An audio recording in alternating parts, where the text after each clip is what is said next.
Hey, what's up, everybody? Welcome to today's episode of Two Dads in Business. And today we're going to talk about something that's been on our mind, which is routines. I think the big thing people get lost on, and obviously, to each their own and find your flavor, but this idea that you've got to like follow the program and hunt out a program, and I don't do well with that. Like somebody who's like, yeah, you got to do these 7 things every day. I'm like, yeah, but what if I want to do 6? Yeah. Like what if I don't want to do that one today? Where I've found, hey, cool, kind of, we talk about it with our staff, we talk about it with our clients.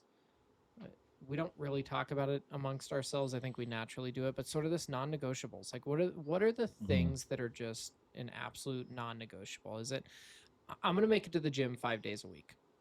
It might be at 5:30 in the morning, it might be at 7 a.m., it might be at 2 in the afternoon, but like I'm going to make sure every day like I get to the gym and do that cuz it's important. I'm going to whatever it may be. I'm going to be home by 3 o'clock, 3 days a week so that I can hang with the kids. Like set a couple parameters and then you're still allowed to like, oh, I went out and I had drinks with, the boys, or I went and did whatever, but like at least I got these 3 kind of non-negotiables done. And we talk a lot about that with our staff. And we ask them, hey, what are your non-negotiables? Oh, you're a runner. Like, let's make sure. Oh, you haven't ran in 4 days. Like, let's have a conversation about why we're missing that, because we know if you're not doing that, you're probably suffering in these areas. And so let's kind of get you back on track. And I think the misconception is that this routine's got to be this insane structure, militant, like you're training for, to win the Boston Marathon kind of thing. And it's like, no. It can just be as simple as like, hey, I do these 5 exercises every day. Yep. And that's sort of my practice. And whatever else comes up, who cares? I'm along for the ride. But I've sort of taken that because you know me. I'm like all in on anything I do. Yeah. I'm like, just full throttle at all times. And so the thing I've been working on is like, cool. No. Let's set just some basic framework. And as long as we sort of live within that, like the rest is okay. And we don't need to be psychopaths about any sort of lifestyle. Yeah. It's moderation. Yeah. Right. I mean, I would do the same thing. Like even with fitness, right? I used to go in these big cycles. I'd work out a ton and, get a 6-pack. And then I would be like, cool, I got that. And then I would just like totally go off the rails for Like months and like gain like 15, gym, 20 pounds and just like lose it all. And like, exactly. I'm like, damn, why do my pants not fit right? Yeah. And then I'd be like, oh man, I got to get back in it. And I'd set this 30-day goal and get back to it. And so even like right now with fitness, I'm doing it different. I'm just like, what are real routines and changes I can make that are sustainable? Like just pay attention to what I eat, have the consistent, hey, work out 5 days a week, something like that, or at least, go for a 1-mile run. And it's just those little things. And I think, especially for people listening, a really good way to figure out when it's time to look at your routines is when you're really frustrated. Yeah. Like, when it all feels like it's falling apart and you're sitting there going, I just don't even have time for this right now. Like that is literally the time, know. And that's a good time to look back and say, okay, what are the things that serve me? So like when you create your own routine, figure out those things that serve you. And I know like for me, I need a decent amount of alone time. It's how my brain works. It's how I put pieces together. And it's just fun. I love to sit around alone and like think about things and put little puzzle pieces together and like just take a nap uninterrupted. Yeah, totally. The simple things. Yeah. And so, before I had my daughter, I used to get a lot of that. And then I don't get as much now with her in the house, which is fine. I love it. But I had to recognize what I was missing and then readjust to that. And so I try to get away once a quarter, at least for a night or two, and just be alone. What I really try to do is I try to get my wife and my daughter to leave so that I can be in my house alone, because that's my favorite. But if I can't make that happen, for anyone listening that doesn't love to travel but needs alone time, I feel like that's the most underestimated downtime. It's hard when you travel. Cool. I get on an airplane and I fly to Florida and I rent a house and I go get groceries, and you're still working. Then you're still taking phone calls and you don't know the area, so you're having to look around or whatever the thing may be. It's still quite disruptive. And you and I are different in that, where I look my decompression is actually found in kind of the travel and Yeah. the unknown, where yours is Well, very and you much like like the the big city urban environment, and yeah, that's yeah. relaxing. And whereas I'm like, no, no, like no other people Yeah, energy I like anywhere noise and around me. Like energy it just and let it all settle. intensity. Yeah. Yeah, and that for me that's decompression, but I want to do it in a way where I don't have to interact with anybody. Yep. And so, finding these key things and if especially, if you're a business owner and you're pulling your hair out every day and frustrated with the business, frustrated with your family, frustrated with whatever, Yeah. like look at that and just go, God, do I need to go on a fishing trip? Do I need to just, charter a sailboat for 5 days and just have somebody drive me around out in Yeah. the ocean and not talk to anybody? Is it send your family off? Now, everyone assumes you got to travel together. And it's like, no, what if you're just like, hey, you guys go and I'll foot the bill Yeah. and then I'm going to just take the 4 days you're gone and just Do whatever you want. wind down. Yeah. And Yeah. that's one cool, I'm very fortunate with my wife that we both like to do that and we both Yeah. understand how important it is. And so, test out different things and see how it feels and see how it works. And I know a lot of entrepreneurs are saying, "Oh, you don't understand. If I left or didn't Yeah. answer The my world phone would for a day, fucking the world would end. end." And Yeah. I'll tell you a little story because it's untrue. So early on in the days of WIT, I think we probably only had 4 or 5 employees or something like that, and I was wearing a lot of the different hats as the only person doing certain things. I was the account manager and the SEO specialist and the finance person and all of that. And And the visionary and the yeah, owner and the totally. paying And bills. And I yeah. just knew that the goal for the business was I wanted to create a business that could run without me. And a mentor told me once, I don't remember who it was. He was like, "Cool, if you want a business that can run without you, then you need to leave and see what the problems are." And so I took that to heart. And way before I thought I was ready, we did an 8-day sailing trip in the BVI, chartered a boat, had a captain, went with a couple Zero friends. Wi-Fi, no cell And yeah, service. exactly. And so when we got on the boat, my commitment to myself was I'm going to turn off my phone completely Yep. and I will never touch it the entire rest Yep. of the And if trip. the And company so goes out of business, I didn't do yeah, a very good job building a exactly. business. And, Yeah. the team was excited. They were like, "Cool, we got it. Like, we'll figure it out." Yeah. I was like, "Look, use the core values, use the vision, just make the best decisions you can in line with those, and then you can't do anything wrong." Yeah.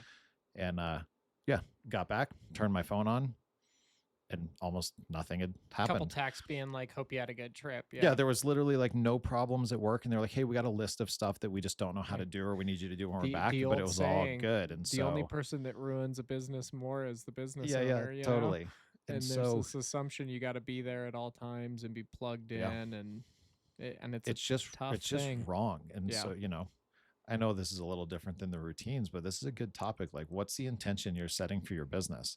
Because likely Well, and if I think you're it in ties there to the every routines. day, If you have non-negotiables, yeah, if you true. have a routine, if you're saying, "Hey, my commitments are X," I've had some large clients over the years, in the aviation world where they were worth, 500 million Yeah, plus, and I did not have a single one that didn't have, sort of these very self-focused yeah, things. It was, I'm gonna hike Everest. I am a triathlete. yeah, Of course they're, psycho balls to the wall, intense entrepreneurs and business operators at that size.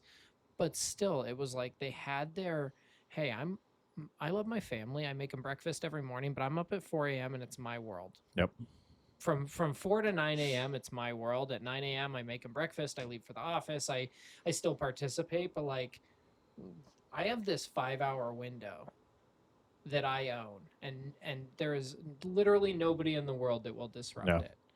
And you start looking at that, and you're like, okay, like cool. They take a lot of time to like really invest into themselves and their routine, and therefore things in turn are much more beneficial. I mean, this has been a hot topic in like our yeah, houses. Cool. I have sort of these non-negotiables that I'm going to live by because I'm a better version of me when I get to yep, do that. So the thing you're trying to get out of me is going to happen through me getting to do these routine based, tasks or items that are important to me throughout the day. And the cool part, it's for you, so it can change. Yeah. Like, wake up some mornings and I'm like, I'm not going to the gym, but I'm still up at 5 a.m. So I might as well like go get coffee and I'll go get Yeah. breakfast. But it's still like, sweet, it's me time. When you Sweet. don't have I to be, missed a day of the gym, but like I still took the time and did me. I didn't just sleep in yeah. because I'm like, oh, I'm lazy. I'm not going to the gym, so I guess I'll sleep in till 8. Yeah, you don't always have to be doing Yeah. something. Like humans need downtime. Yep. Like you need time to let your brain sift through stuff and process and have fun and think or not think at all. Yeah. And so some of those things that people do that they might think is a waste of time, but they're drawn to them might actually be the most Dude, important thing that they should be doing. lunch for me. This is a hot topic in the office. Steven Christopher hates lunch, everybody. He could And care it's less Andrew's about favorite doing thing. lunch, but for me, it is like this separation in my day. I view, there's, I can't remember which famous business entrepreneur, psychologist guy out there, but he lives by like these. Every day is 2 days. He has Ed the first Milet. half and the second half. Yeah. And for me, I worked in a world where I worked really long hours, and so it literally was 2 days. But it was perfect because I'm like, sweet, lunch is like the downtime and the break. And so like whatever the thing is for you, if it's breakfast, if it's getting coffee, if it's grabbing donuts for the staff and like having that 30 minutes of drink coffee and chit chat, like whatever it is, like go seek that out and make sure you do it. Don't get too busy to Yeah. have time to do your routine. Yeah. And I mean, something that's come up for me and a couple people that have called and asked for advice. They're like, man, I just can't get out of my head and I need some help. Like, what's the advice? I'm like, cool. What are you doing? Right. And we Yeah. talk a lot about routines. And one of the interesting things that has come up is kind of to the point of they're like, well, I don't have time for that in the morning or I don't have time for that in the evening. I'm like, oh, you have time for it. And it's the most important thing. And so, like for people listening, if you think you don't have time to go get coffee in the morning or do a meditation or connect with yourself or connect with your family, like trust me, you have plenty of time. And if you don't have time, then wake up earlier Well, or go to bed a that's little later. Like, Annabelle and I were totally talking about that the other day. We saw this gal doing her makeup in the morning, and she's frantically putting makeup on in the car as she's driving. I was kind of like, I get it yeah, on occasion, but there's those people that's just how they operate. They're behind the power yep. curve at all times.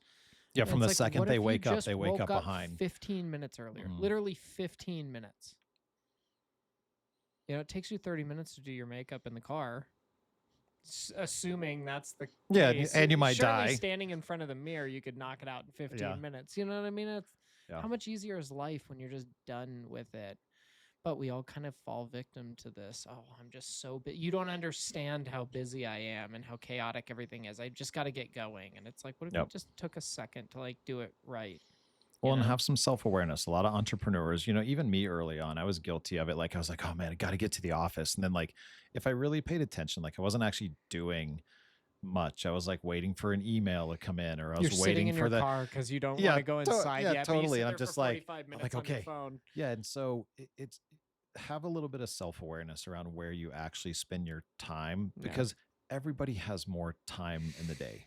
Yep. You have places you can take from that are inefficient, ineffective, and just not moving you towards your goals. Yeah. So take account for that or take Yep. count of that and see where that opportunity is. So figure out what those like non-negotiables are.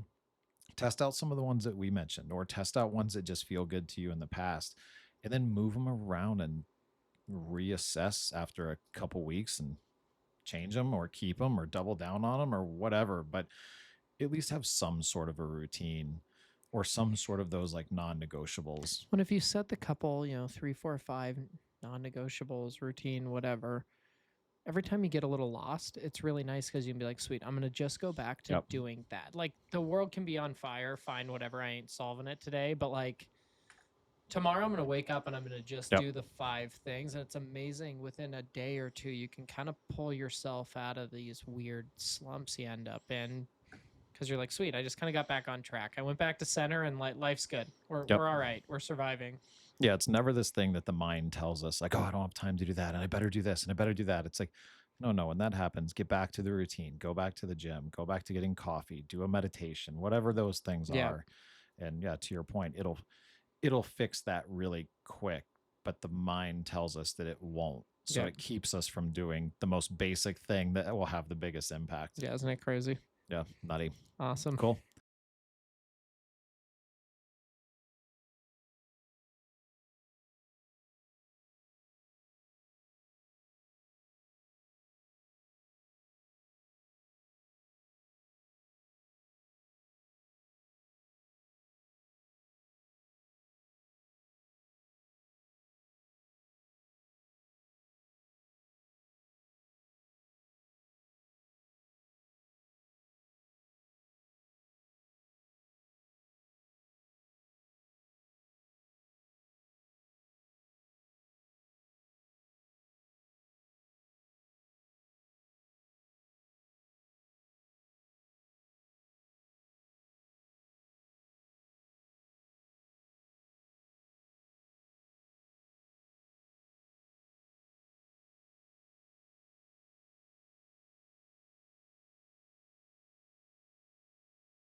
Hey, what's up, everybody? Welcome to today's episode of Two Dads in Business.